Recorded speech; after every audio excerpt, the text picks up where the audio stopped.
Halo semuanya, kembali lagi dalam mata pelajaran Pendidikan Agama Katolik. Pada kesempatan ini kita akan membahas mengenai materi Sabda Bahagia. Sabda Bahagia ini terdapat dalam Injil Matius bab 5 ayat 1 sampai dengan 12. Salah satu tujuan hidup manusia di dunia ini ialah ingin hidup bahagia. Hidup yang bahagia banyak didambakan oleh semua orang. Akan tetapi, bila kita berbicara mengenai kebahagiaan, maka akan berbeda-beda pemahaman mengenai kebahagiaan itu sendiri. Setiap orang memiliki pengertian dan ukurannya tersendiri tentang kebahagiaan.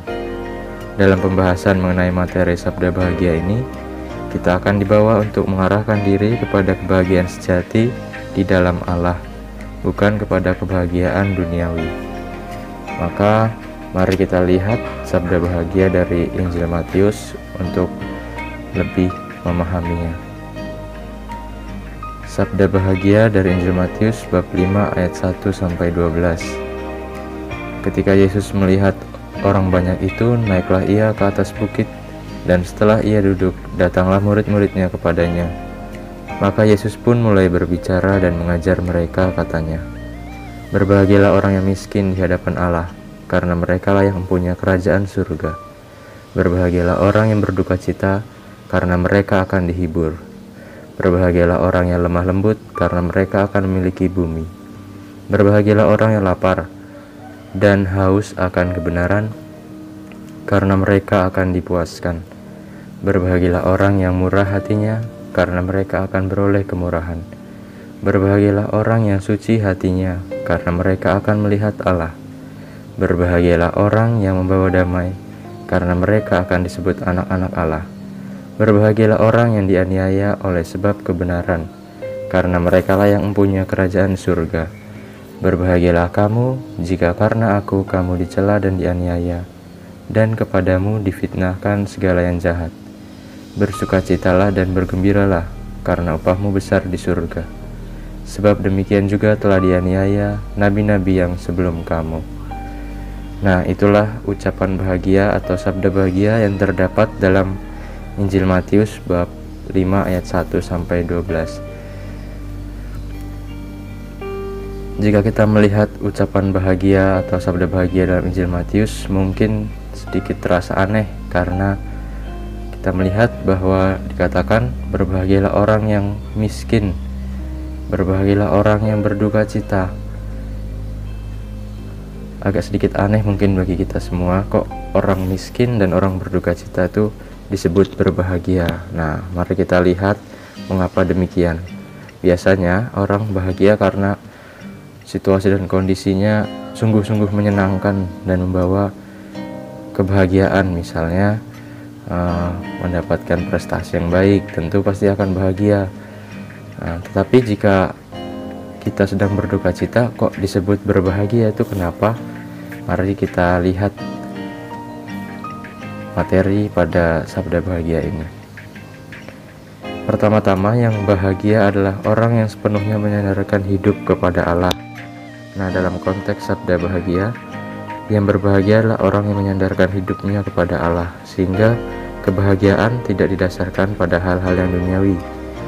Nah, pada poin kedua dikatakan bahwa kebahagiaan tidak diukur dari hal duniawi, sehingga kita melihat dalam sabda bahagia tidak ada hal-hal yang berbau ataupun berasa duniawi. Bahkan di sini ada yang dikatakan berbahagialah orang yang lapar dan haus akan kebenaran.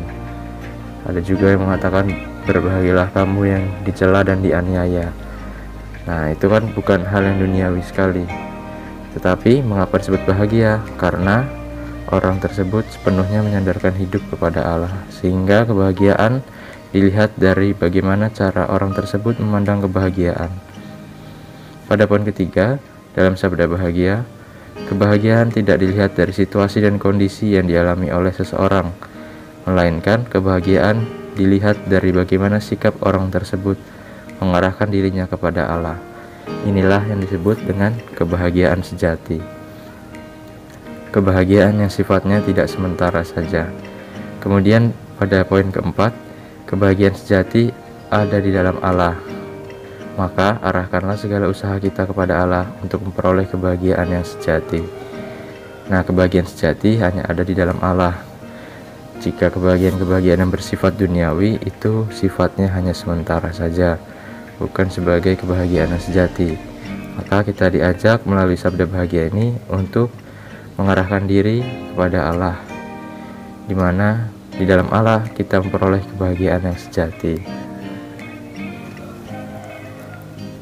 Bapak akan membahas masing-masing dari sabda bahagia. Yang pertama, orang miskin berbahagia karena memiliki sikap percaya secara mutlak dan berserah kepada Allah, dan bukan mengandalkan kekuatan hidup atas kekayaan, kekuasaan, dan kedudukan. Sehingga orang miskin disebut bahagia karena sikap percayanya yang mutlak kepada Allah. Kemudian orang yang berduka cita bahagia karena mereka beroleh penghiburan yang datang dari Allah. Orang-orang yang berduka cita ini setia dan tetap sabar dalam penderitaannya, maka ia disebut orang yang berbahagia. Kemudian orang yang lemah lembut berbahagia karena senantiasa dengan rendah hati menantikan pertolongan dari Tuhan. Orang yang lapar dan haus akan kebenaran bahagia karena mereka adalah orang-orang yang rindu dibenarkan oleh Allah. Mereka lebih mengutamakan kebutuhan hidup rohani demi terwujudnya kerajaan Allah. Kemudian selanjutnya, orang yang murah hati bahagia karena mereka adalah orang yang gemar berbuat kasih kepada sesamanya. Orang yang suci hatinya bahagia karena mereka adalah orang yang dalam seluruh hidupnya mencintai dan mengabdi dan menyerahkan diri seutuhnya kepada Allah tanpa syarat. Orang yang senantiasa siap melakukan kehendaknya. Kemudian, orang yang membawa damai bahagia karena mereka adalah orang yang menciptakan suasana damai dalam masyarakat. Orang yang bekerja untuk meningkatkan atau menciptakan kesatuan, kerukunan, dan cinta kasih persaudaraan sejati antar manusia. Yang terakhir, orang yang dianiaya karena kebenaran bahagia karena mereka senantiasa mencintai Allah. Orang yang senantiasa memperjuangkan kebenaran, sekalipun mereka mendapat berbagai penganiayaan. Selalu setia kepada Allah, sekalipun mendapat berbagai celaan dan penganiayaan. Maka untuk memperoleh kebahagiaan sejati, kita juga memerlukan perjuangan, karena tentu tidak mudah untuk mendapatkan kebahagiaan sejati yang ada di dalam Allah. Maka mari kita terus berjuang untuk mengejar kebahagiaan sejati. Jangan hanya mengutamakan kebahagiaan duniawi yang sifatnya sementara saja. Dalam usaha kita memperoleh kebahagiaan, terkadang kita hanya mengejar kebahagiaan duniawi yang sifatnya sementara. Tidak jarang pula kita meletakkan kebahagiaan pada situasi dan kondisi yang sedang kita alami. Semua itu tidaklah salah. Namun kita sebagai orang beriman perlu juga mengejar kebahagiaan sejati yang ada di dalam Allah, sehingga kita didorong untuk mengarahkan diri kepada Allah untuk memperoleh kebahagiaan sejati. Sebab kebahagiaan yang ada di dalam Allah bukanlah kebahagiaan duniawi yang sifatnya hanya sementara saja. Demikian materi mengenai sabda bahagia. Mari kita mengupayakan kebahagiaan sejati dan tidak hanya mengejar kebahagiaan duniawi saja.